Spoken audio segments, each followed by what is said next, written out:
Hello everyone and welcome back to the Common Sense Crypto channel. As with you always, this is Rich doing another video today on XRP.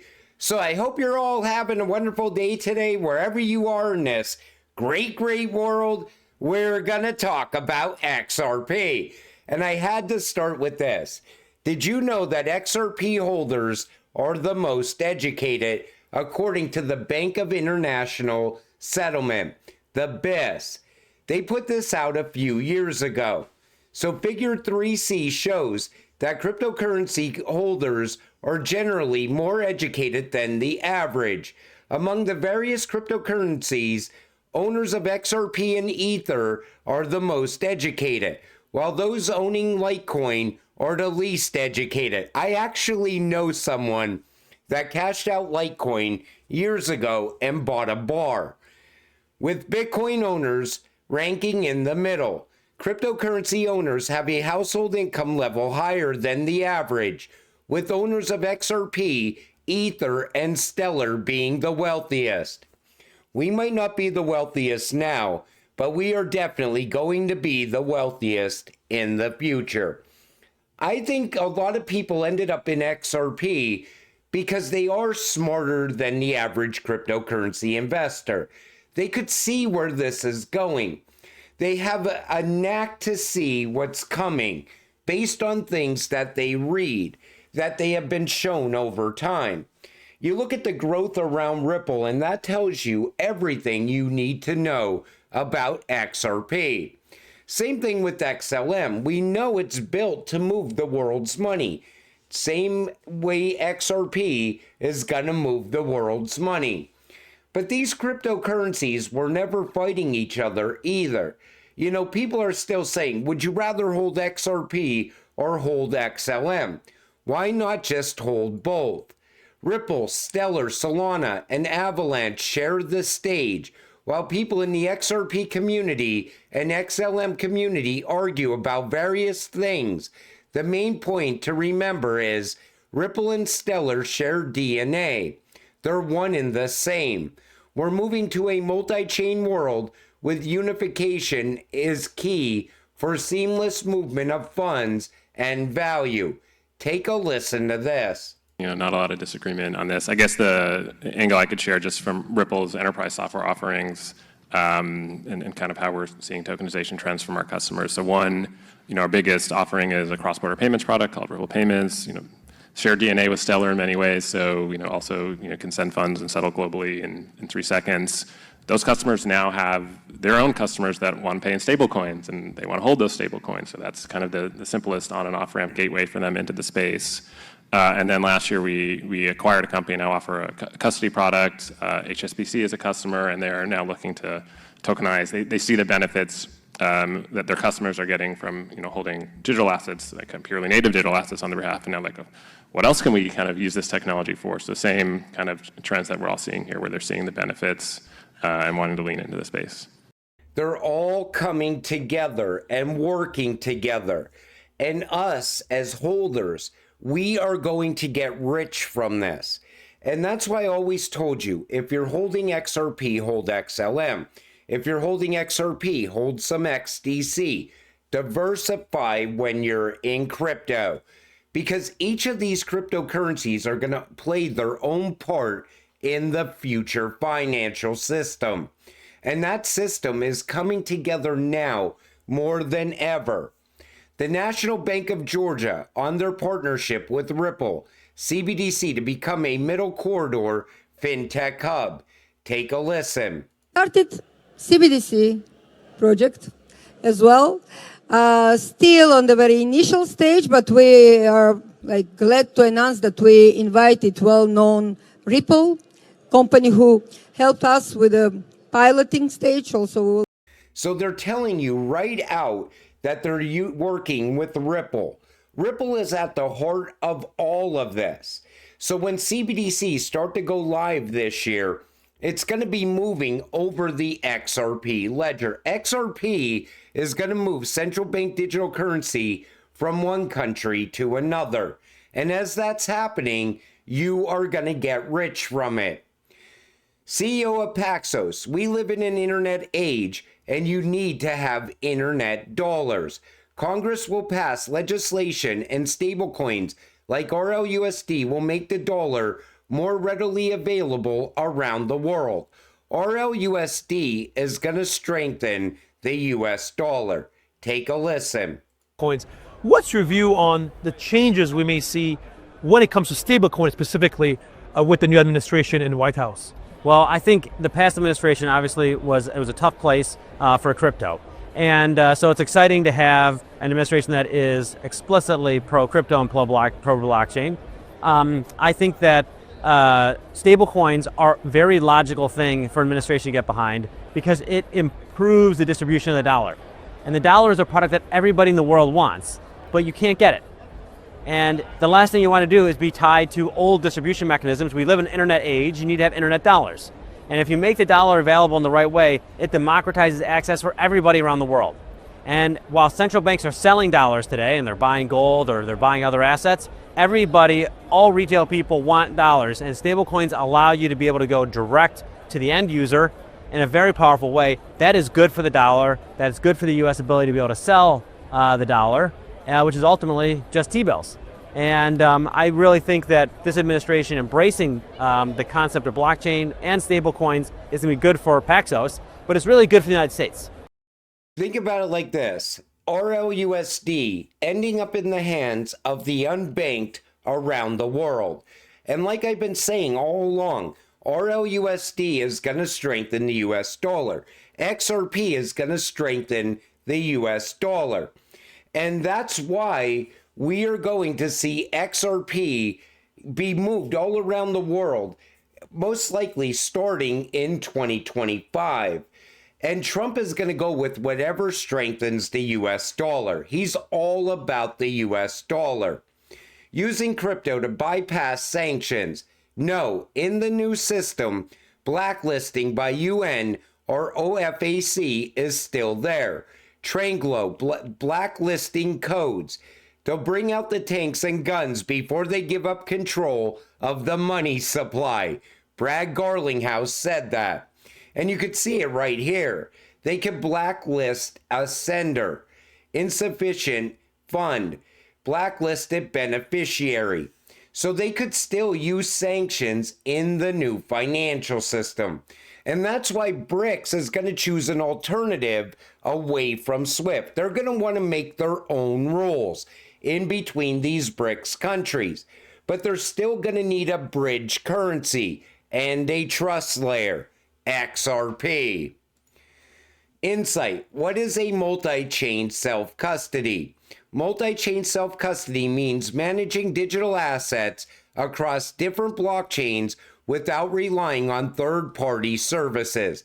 It combines self-custody, where users directly control their assets with private keys, with the ability to use multiple blockchain networks like ETH, SOL, APT, and SUI. But a lot of people keep asking me, is Kraken self-custody? Is this exchange safe? Here's the difference. Self-custody, you own the keys. With third-party custody, the custodian holds the private keys. Like Uphold holds your keys. Coinbase holds your keys. Security is high for self-custody if managed well. You would have to make a mistake to lose your crypto. Third-party custody like Coinbase is low. The security is low. Risk of breaches. That's why I always told you, no exchange is 100% safe.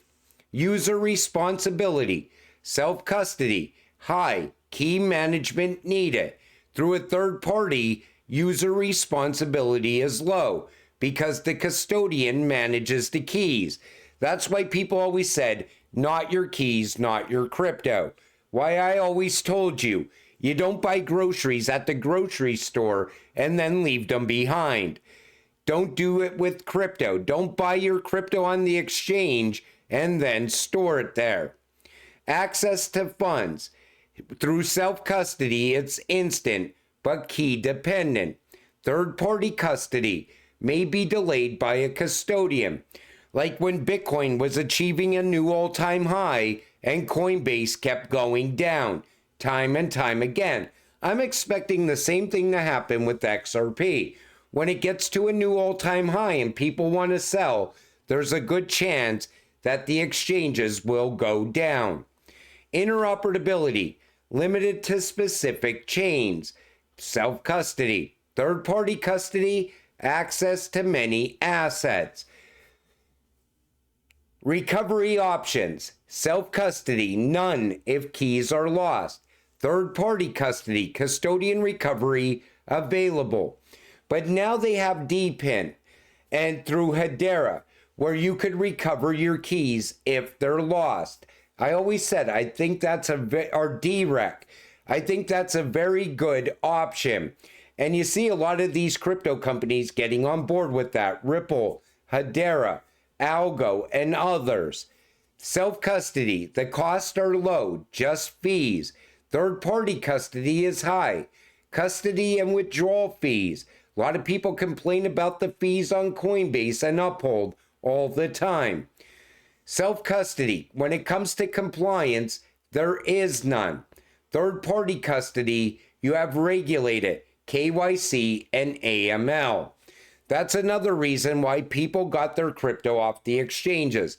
They didn't want to do the know your customer and anti-money laundering. But now you're going to have to report your crypto no matter what to the IRS. I've said that multiple times.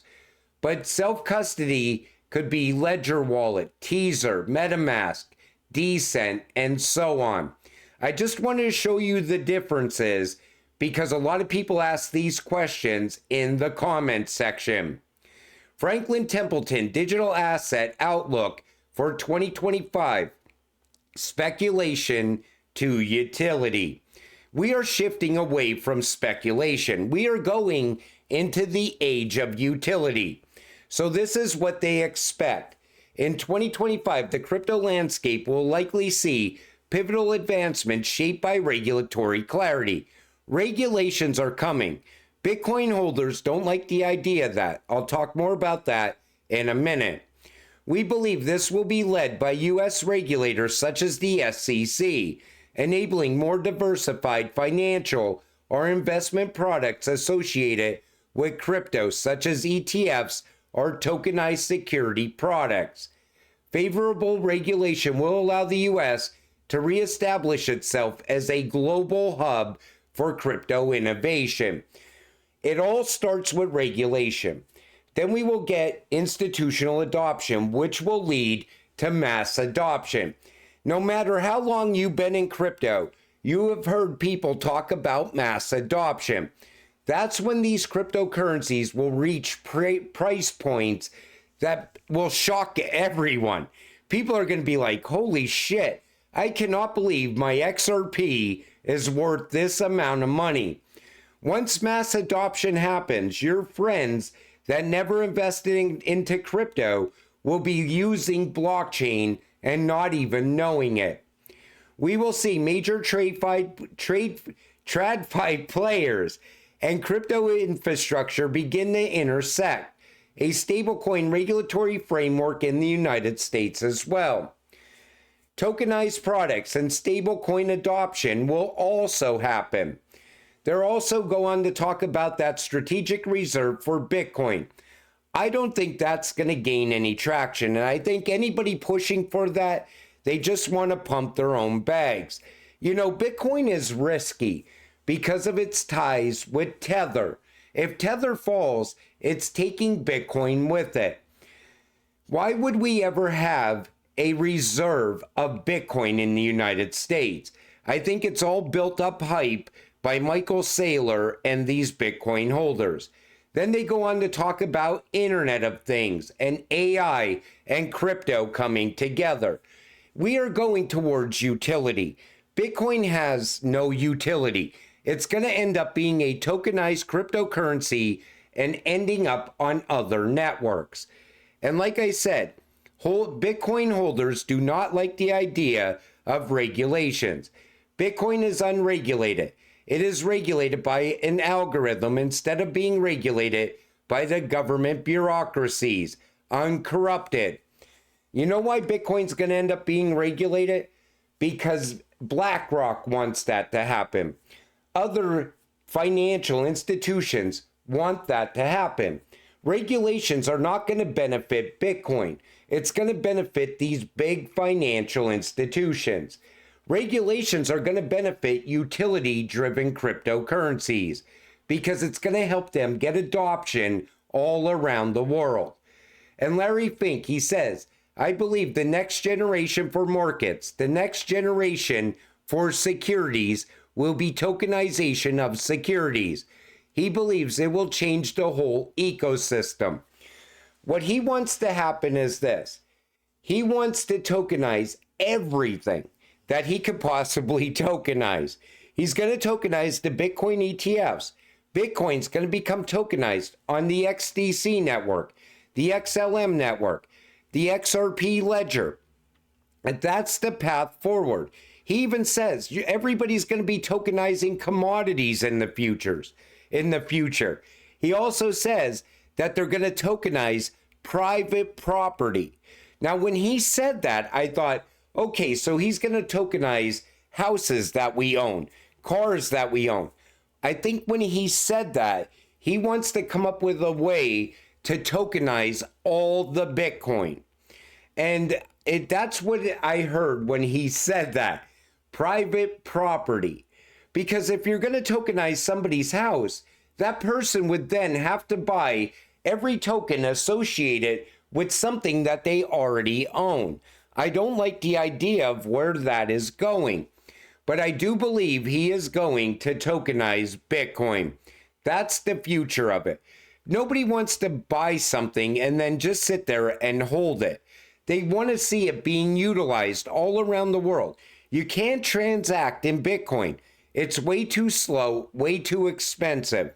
And just holding it over time, it's going to get boring because they're going to take all of the volatility out of it. It's not going to have these big price swings that we see today. Maybe it moves up like a stock, up 5%, maybe back down, up 10%, then it'll come back down. They're going to stabilize the price of Bitcoin, and I think they're going to do it through tokenization. That's just my honest thoughts on it and my opinion. What's your opinion? Definitely put it in the comments section down below. But 2025 is going to be a big year for utility, and you could see it coming together. Even countries outside of the United States, they're starting to push forward with regulations now. They want to get their stablecoin regulations in place.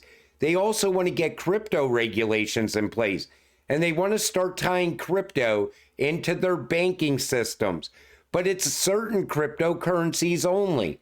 They're not just going to tie any old cryptocurrency into the financial system. It has to fit a purpose. It has to be able to move money. What does XRP do? It moves money. It moves anything of value. And as that continues to happen, the price will rise with it. But until it does happen, stay patient, stay positive, and let's get rich together. With that said, I'm going to wrap up this video. I want to thank you all for watching. I appreciate all of you. I'll see you in the next one. Have a great night.